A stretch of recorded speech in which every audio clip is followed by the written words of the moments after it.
Welcome back to the Wrangling Brad. In today's video, we have footage of varying quality of not one, but 3 races. Since the Iffley Miles, I have raced in the Watford Grand Prix, the Southern Athletic League, and the Sussex 3K Champs. My current situation is I've just finished university and I'm awaiting my results, which I should get in the next few days. But in the meantime, training continues, with the next major goal being the England Athletics Champs 3K steeple. I'm fortunate that Coach Seddon of Oxford Cross Country is continuing to coach me, and we build towards that goal. But before dealing with the future, let's get into the past with summaries of the last 3 races, starting with the Watford BMC Grand Prix. Now, the target going into Watford was to compete. That may sound obvious, but this was my first large, strong field steeplechase since Bucks. Matt advised me to sit at the back, experience being part of a group, and conserve something to have a strong finish. Because that strong finish is precisely what I lacked at Bucks, where I went from being in contention for a podium position to finishing about 10 seconds down on the pack after a very slow last 400 metres. So I ended up doing pretty much exactly that in this race. Being a BMC Grand Prix A race, there was obviously going to be some quality, with I think 200 quid on the line for the win, and there it was in Dan Jarvis, just behind the pacer, who was clearly a class above the rest of us. The rest of us had PBs separated by around 15 seconds. Included Sam Costley, Jamie Edgerton, from Cambridge, who I raced at Varsity, George Phillips, some guy from Finland who'd come over specifically for the race, and some other people I hadn't raced before. So I stayed right at the back of the group, pretty much as planned, tried to conserve energy, although most of the time I like to put a foot on the hurdle. This one I actually hurdled it properly. The reason I like to put a foot on, hopefully I'll do it in this one for a bit of demonstration, is because it feels like it just takes up a lot less of your reserves than doing proper hurdle does. So if you look here, I'll jump onto it, then off the other side, as opposed to one big jump.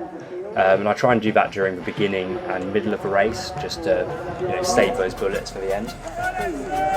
Go on, Brads! At this point, the race started splitting up, and by being at the back of the group, I was on the wrong side of those splits. So yeah, I pretty much got dropped, and Go on, Brads! I tried to conserve still for the last lap and gradually build it up. And that's what I did. So this is now the last lap. You see the gap Jamie has on me, and managing to close down on George here. And then yeah, had a very, very, very strong finish, which I'm really happy with.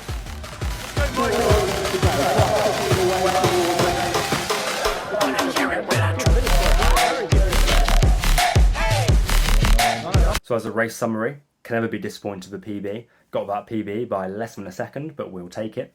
Very happy with my closing speed. That's definitely an improvement on the Bucks race. I think I need more practice at hurdling in a group. It was really hard to sight the barriers. I did feel I was less smooth and more choppy, as in going up and down as opposed to through them. So yeah, more practice in a group would be good. But overall, I think I just need to get faster. So doing some 15s, 800 metres just to work on that leg speed to be able to run quicker between the barriers is ultimately what's going to make me faster overall. Next up, we have the SAL, the Southern Athletics League, where I was competing for Horsham Blue Star Harriers to gain those all-important points. Now, the SAL was actually the day after Watford, so I had slightly sore legs. I actually spent 12 hours on trains that weekend, going between Watford, Oxford, and Oxford to Lewes, where the SAL was. The race schedule was 400 metre hurdles, incidentally 3 minutes after I arrived there.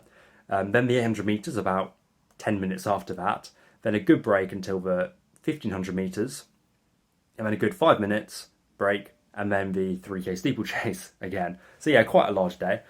I don't have any footage of 400 metre hurdles, but I managed to win it in 63 seconds. So not setting the world alight, but it was still a PB for me by 3 seconds from maybe 2 or 3 years ago. Really good fun event. Yeah, I like doing those. 800 metres, first up, here we go.